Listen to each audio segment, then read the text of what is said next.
لطول البقاء فيها وللموت فيهم دبيب وللدهر شد على أهله فبين مشت ونبل مصيب ألا كل ما هو آت قريب وللأرض من كل حي نصيب Assalamu alaikum wa rahmatullahi wa barakatuh. Praise be to Allah for allowing us all to gather here tonight and also for giving me a really good car park out the front. Basically tonight I wanted to talk a little bit about my way to Islam. I, like Brother Clay there, grew up in the country. We had a farm. We also didn't have very much fun with chickens. And again, likewise, we didn't have any television. We were left to play amongst ourselves, make our own fun. And I guess I was left on those cold winter nights to contemplate about life when I was 4 years old and think about, you know, was there more to life? And I didn't really think that much about it, to be honest. When we moved to the city, I remember my best friend at the time, who really it was only happening to be my best friend because we sat together in grade 3.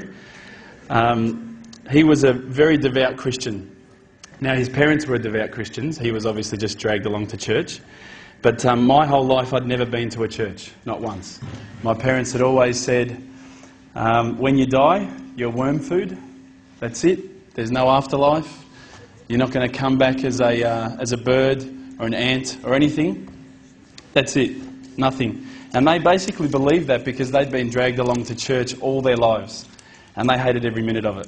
So when we grew up, they basically told us there's nothing else. Alhamdulillah, that gave us our own opportunity to basically think about what we believed. And they didn't force us to believe or disbelieve anything. Now, my first spiritual experience happened in grade 3 when I was 8 years old. My friend, who I used to sit next to, best friend, and I used to have this thing where we'd say, swear on our friendship. You know, if you say something and you mean it, you better swear on our friendship. Which, I mean, was a friendship for about 3 weeks, so it wasn't really a really big deal. But it still meant a lot. One time, one thing was particularly important to him. And he said, listen, bro, I'm not going to get you to swear on our friendship. I'm going to get you to vow to God. Now, I remember thinking to myself, vow to God?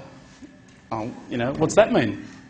My friends said to me, it means if you lie, you're gone. You can't lie on this one, right? You can swear on our friendship and you can lie, but on this one, it's all over. And I went, what do you mean? He goes, well, God's everywhere. Now, obviously, he's Christian, so he's explaining his belief. I go, what do you mean God's everywhere? I can go to the toilet and he's there with me as well. What are you talking about? He said, he'll find you if you lie. The worst part was I was lying. And I did vow to God. And that night, first spiritual experience, I was so scared that God was going to kill me in the middle of the night. Because I had no understanding of God or this or that, but I thought, I've lied and I've vowed to God, I'm a goner. Alhamdulillah, I'm not. And I made it. Anyway, this friend and I, obviously, we actually been friends for 19 years. Alhamdulillah, we're not friends anymore. But we were friends for quite a while. Now, I guess my story of my quest, you know, my holy path, my way to Islam began in first year university. So coming from the country up, moving to the city, having my first spiritual experience, now I'm in first year uni. I had a particularly bad year, and this is no joke, seriously, it was a very bad year. My parents separated, which was devastating to me. I had always thought of my parents as being people who'd be together. In fact, my friend's parents would, he'd punch his wife and they're still together. And my parents were really nice to each other and they're not together. I couldn't work it out. So it rocked my world a little bit. I had 2 car accidents. I'd just gotten my P plates. Now, I'm a much better driver now. But I had 2 car accidents in 1 week. It was a pretty crappy car, so it didn't really matter that much. I had some problems with the police as well. I won't go into those details. Inshallah, there's no one here from the police. My dog died, which I was particularly upset about. I love that dog. And sadly, I had a friend pass away. He had cancer, and I watched him slowly die over the period of about 8 months. I think at that stage I started to think to myself, is this really all there is? Is this all there is to life? We're born, we eat, watch TV, die, that's it? I was pretty unsatisfied with that explanation, so I guess I started a holy quest, and I started thinking, I'm going to find out for myself what the real truth is, the truth for myself anyway. And naturally, as an Australian, as an Aussie, first thing I'm going to think of is go to a church. That's religion, you know, let's go to a church. My friend, again, very devoutly Christian friend, recommended I go to a particular church. I talked to the priest there. Well, actually, he's a pastor because of the particular sect that they're of. And I would talk to him about religious, questions that I had.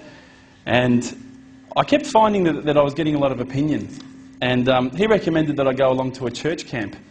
I got a bit nervous, right? But alhamdulillah, nothing else happened except some fun. We went along to this church camp. I'm not meaning to offend anyone here, by the way, okay? We went along to this church camp, and everybody was singing so much, I couldn't believe it. I didn't know any of the words that anyone was singing. I didn't know any of the notes to hit or whatever. I felt pretty stupid. But it was a really nice camp. Everyone was really loving. Everyone was really nice to each other. Everyone kept on telling me that God loved me, and I kept on thinking, God killed my dog. He doesn't love me. One night when we were at this church camp, I remember that we were in tents and we all snuck out, as you do. And we went down, there was a lake not far from where we were camping. And we all sat down and we were talking about ghost stories. And I swear to you, this is what we believed, we could see across the lake the Grim Reaper. I mean, obviously the Grim Reaper's going to come to a church camp.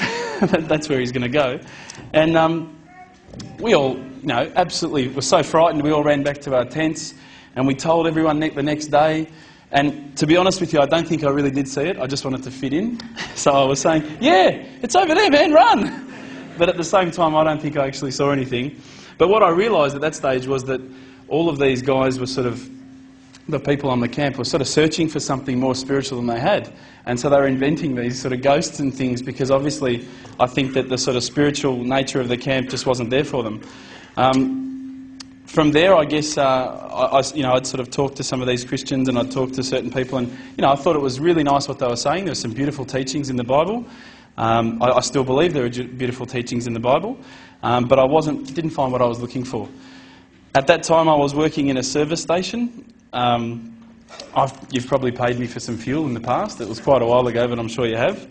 And I was working alongside a Hindu. Now, we're not talking Apu from The Simpsons or anything like that, but lovely guy. He was studying as well at the same university, at this university, at Melbourne Uni. And we would have these deep theological debates at about midnight while people were buying their gas. They were taxi drivers, this and that. And one of the things that I kept on asking him is, talk to me about all these gods. I don't understand. How come you have to have all these gods? He goes, no, well, there's all these gods and there's a certain number of gods that are more powerful. I said, but seriously, bro, what's the deal with the guy with the elephant head? Come on, he's got a few arms, he's got an elephant head. Come on, what's going on there? You've got lions' heads, tigers' heads, eagles' heads. They're all so much better than the elephant's head. Why did he pick that one? And he didn't find it very funny. But again, I kept on, I was taunting him a little bit, but I was trying to find the truth. Another friend of mine is a Mormon, and that's the Church of the Latter-day Saints. And I found that this religion was actually a lot closer to what I thought a religion should be. These guys don't drink. They have dress codes. They obviously have to be quite modest. They don't drink caffeine, so Coke's out. So if anyone here likes Coke, forget it. Don't be a Mormon. You can't drink it. That's not the only reason, but anyway. Again, I went to their house. We had dinner, beautiful meal. And then they said, listen, let's all kneel on the floor and pray. And I thought, oh yeah, that's quite nice. It was a nice meal. I should probably thank someone for it. So we knelt down, and then everyone started singing again. And I thought, what is with this